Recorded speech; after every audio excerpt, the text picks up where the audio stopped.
Hi, I am back with your finance tip of the day. Today's topic is emergency funds. Nobody likes to have an emergency, right? But are you prepared to handle the emergency if you have one?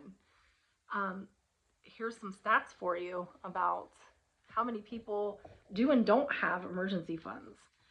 So, um, Approximately 71% of Americans have either zero emergency funds or only have enough money to be able to cover an emergency up to $400, but they would still potentially struggle because they're really living paycheck to paycheck, which leaves a whopping 21% of Americans that have an emergency fund so that way that they can handle anything in the case of an emergency.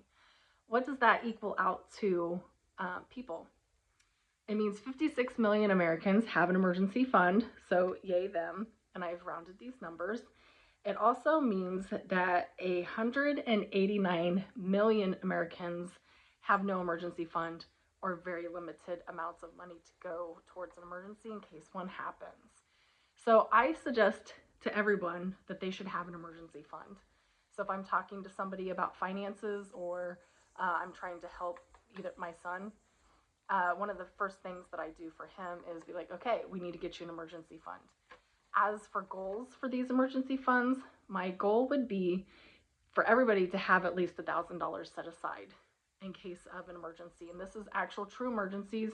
We don't spend this money for just anything. It would only be for an emergency. So a good goal to start is to have $1,000. If you hit that or already have that, I suggest a goal of 3 to 6 months. And that means that you have enough money saved to cover you 3 to 6 months in case of an emergency. If you lose your job, you have enough money to cover your expenses for 3 to 6 months. Once you hit that, go for a year. The point of an emergency fund is to make sure that you have enough money saved so that you feel financially secure in the event that something happens, that you are able to cover it and it's not going to like devastate you, and you're able to continue living your life. So that's my tips for the day is let's get an emergency fund started and make sure that you have it and keep it. Stay tuned. Some of our next topics are going to be how to get an emergency fund if you are living paycheck to paycheck, and also high interest savings accounts.